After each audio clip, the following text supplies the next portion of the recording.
جادو کیا گیا کیا ہوا، آئیے جانتے ہیں اس ویڈیو پورا دیکھیے گا۔ پیارے حبیب ارواحنا فداہ صلی اللہ تعالی علیہ وسلم پر جادو کیا گیا، اور جادو حق ہے، جادو کرنے والے کے جادو کا اثر ہوتا ہے۔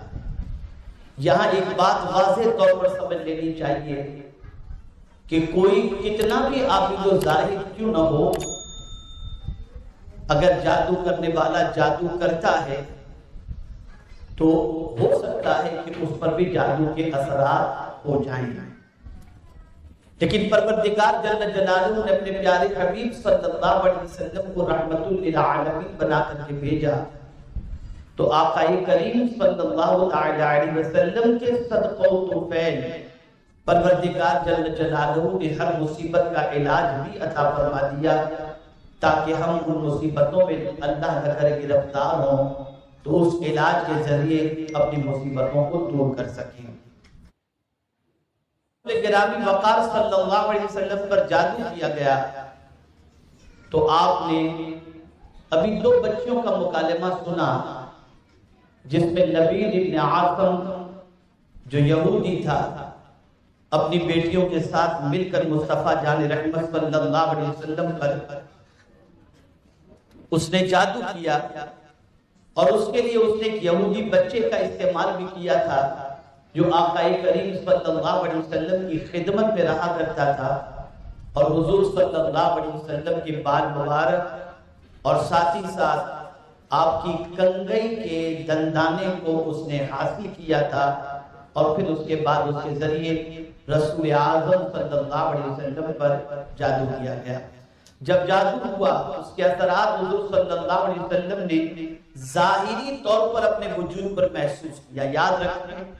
عام انسانوں پر کبھی جادو جب کیا جاتا ہے تو اس کے دل اور دماغ دونوں متاثر ہو سکتے ہیں، لیکن نبی کی ذات پر جادو کا اثر اگر ہوا بھی تو سرکار کا دل اور دماغ دونوں محفوظ تھے، اس پر کسی کے جادو کا اثر نہ ہوا۔ ظاہری طور پر صرف جسم پر سرکار صلی اللہ علیہ وسلم کو تھوڑی سی تکلیف محسوس ہوئی۔ اور یہاں یہ بات یاد رکھیں کہ اللہ عز و جل نے جبریل امین علیہ السلام کے ذریعے ایک ساتھ میں 2 سورتیں نازل فرمائیں، اور وہ دونوں سورتیں کون سی تھی؟ سورہ فلق اور سورہ ناس، اور دونوں کے اندر ملا کر 11 آیتیں ہیں۔ اور آپ نے سنا بھی کہ سرکار صلی اللہ علیہ وسلم پر جو جادو کیا گیا تھا اس پہ 11 گرہیں لگائی گئی تھی۔ جیسے جیسے آیات نازل ہوتی گئیں اور اسے پڑھنا شروع کیا گیا تو ہر آیت پر ایک گرہ کھلتی چلی گئی، اور جیسے سورہ ناس مکمل ہوئی 11 کے 11 گرہیں کھل گئی۔ یہ 11 آیتیں جادو کے علاج کے لیے سب سے مفید اور سب سے مؤثر ہیں، اور پروردگار نے اپنے محبوب کے صدقے میں اپنے محبوب کی امت کے لیے یہ عظیم تحفہ عطا فرمایا ہے۔ اب اس سورہ مبارکہ کا تھوڑا سا ترجمہ آپ سماعت فرما لیں۔ اللہ عز و جل نے اپنے محبوب صلی اللہ علیہ وسلم سے فرمایا، قل، آپ عرض کریں، اعوذ برب الفلق، میں پناہ مانگتا ہوں صبح کے رب سے۔ فلق کے معنی ہوتا ہے پھاڑنا، جب رات پھاڑی جاتی ہے اور جب صبح طلوع ہوتی ہے تو اسی کو فلق کہا جاتا ہے۔ تو پروردگار جل جلالہ نے اپنے محبوب صلی اللہ علیہ وسلم سے فرمایا کہ محبوب آپ عرض کیجئے کہ میں پناہ مانگتا ہوں صبح کے رب سے۔ ویسے تو پروردگار ساری کائنات کا، ساری مخلوق کا رب ہے، لیکن صبح کے وقت کے بارے میں پناہ مانگنے کے حوالے سے کہ صبح کے وقت کے رب سے پناہ مانگو، رب کی پناہ مانگو، اس کی وجہ سب سے بڑی یہ ہے کہ صبح کا مقام بہت ارفع اعلیٰ ہے۔ جس طریقے سے ہر پریشانی کے حوالے سے انسان پریشان ہوتا ہے سوچ کر، اسے ہمیشہ یہ سوچ لینا چاہیے کہ ہر رات کے بعد صبح طلوع ہوتی ہے، ایسے ہی ہر پریشانی کے بعد اللہ نے راحت بھی رکھی ہے۔ صبح کا وقت رزق کی تقسیم کا وقت ہوتا ہے، صبح کا وقت صحت کے لیے بڑا مفید ہوا کرتا ہے، صبح کے وقت اللہ کے معصوم فرشتے روزی لے کر کے اترتے ہیں، اور رات کے فرشتے اور صبح کے فرشتے فجر کی نماز میں شریک ہوتے ہیں، اور فجر کی نماز کے بعد دن کا فرشتہ اپنے کام کی طرف بڑھتا ہے، اور رات کے فرشتے اپنے کام سے فارغ ہو کر کے فجر کی نماز کے بعد اللہ عز و جل کے حکم کے مطابق واپس لوٹ جاتے ہیں۔ تو صبح کے رب کی پناہ کے حوالے سے حضور صلی اللہ علیہ وسلم سے فرمایا گیا کہ آپ صبح کے پروردگار کی پناہ مانگیں۔ کس چیز سے پناہ؟ تو فرمایا گیا من شر ما خلق، جو بھی مخلوق اللہ نے پیدا فرمائی ہے اس مخلوق کے شر سے۔ اللہ کے علاوہ جو بھی ہے وہ سب مخلوق ہے،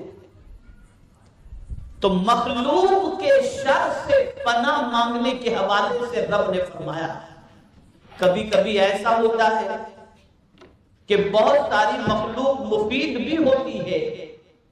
لیکن کبھی وہ مفید چیز بھی مضر ہو جایا کرتی ہے، نقصان دہ ہو جاتی ہے۔ مثال کے طور پر میں آپ کو بتاؤں، پانی مخلوق کے اندر ہے، پانی نہ برسے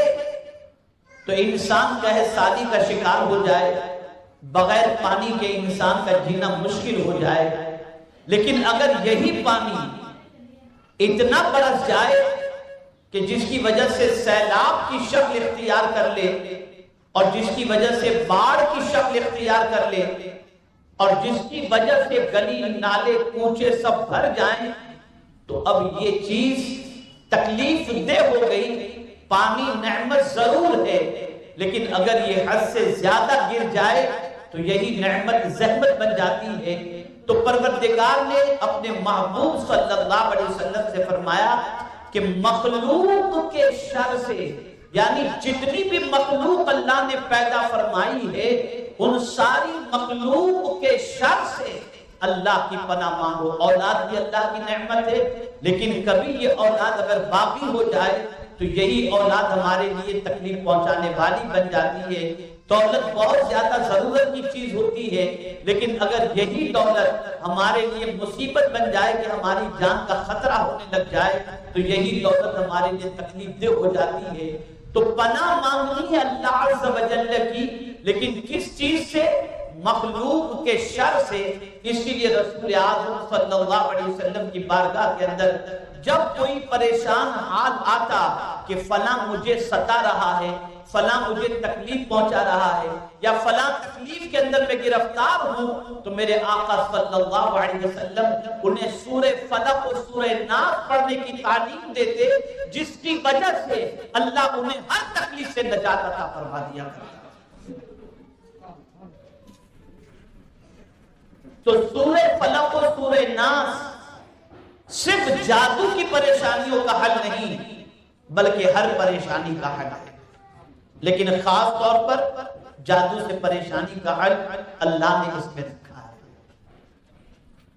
آگے فرمایا گیا وَمِن شَرِّ غَاسِقٍ إِذَا وَقَبَ، اور اندھیری کے ڈر سے جب وہ ڈوبے، اس کے متعلق فرمایا گیا ام المؤمنین حضرت عائشہ صدیقہ رضی اللہ تعالی عنہ نے آقا کریم صلی اللہ علیہ وسلم سے جب اس کے بارے میں دریافت فرمایا تو رسول اعظم صلی اللہ علیہ وسلم نے فرمایا جب چاند کی آخری تاریخیں ہوتی ہیں اور چاند جب اپنے آخری دور سے گزرتا ہے، اس وقت ایسا ہوتا ہے کہ جادو کرنے والیاں یا جادو کرنے والے اسی وقت جو ہے وہ جادو کیا کرتے ہیں۔ اس لیے اللہ کی بارگاہ میں ان راتوں سے پناہ مانگو جو تاریک راتیں ہیں۔ یاد رکھیں میرے پیارے آقا صلی اللہ علیہ وسلم کے پیارے دیوانوں اور خواتین اسلام، زیادہ تر جادو کا اثر چاند کے مہینے کے اعتبار سے چاند کی آخری جو تاریخیں ہوتی ہیں جس میں رات ایک دم گہری ہوتی ہے، ایک دم تاریک ہوتی ہے، اسی وقت جادو کرنے والے جادو کرتے ہیں اور اس کے اثرات جس پر جادو کیا جائے اس پر زیادہ ہوا کرتے ہیں۔ تو اللہ عز و جل کے پیارے حبیب صلی اللہ علیہ وسلم کے ذریعے اس وقت کی بھی اور اس ساعت کے حوالے سے اور اس رات کے حوالے سے بھی پناہ مانگنے کا رب قدیر جل جلالہ نے حکم عطا فرمایا اور حضور صلی اللہ علیہ وسلم پر یہ آیہ کریمہ نازل فرمائی۔ پھر آگے فرمایا وَمِن شَرِّ النَّفَّاثَاتِ فِي الْعُقَدِ، اور ان عورتوں کے شر سے اللہ کی پناہ مانگو جو گرہیں ڈالتی ہیں۔ سوال یہ پیدا ہوتا ہے کہ کیا جادو مرد کرتے ہیں یا عورت؟ تو یہ آیہ کریمہ بتاتی ہے کہ زیادہ تر جادو کرنے والی خواتین ہوتی ہیں، زیادہ تر۔ ویڈیو کیسی لگی کمنٹ میں ضرور بتائیں اور ویڈیو کو لائک اور شیئر کریں اور ہمارے چینل کو سبسکرائب کریں۔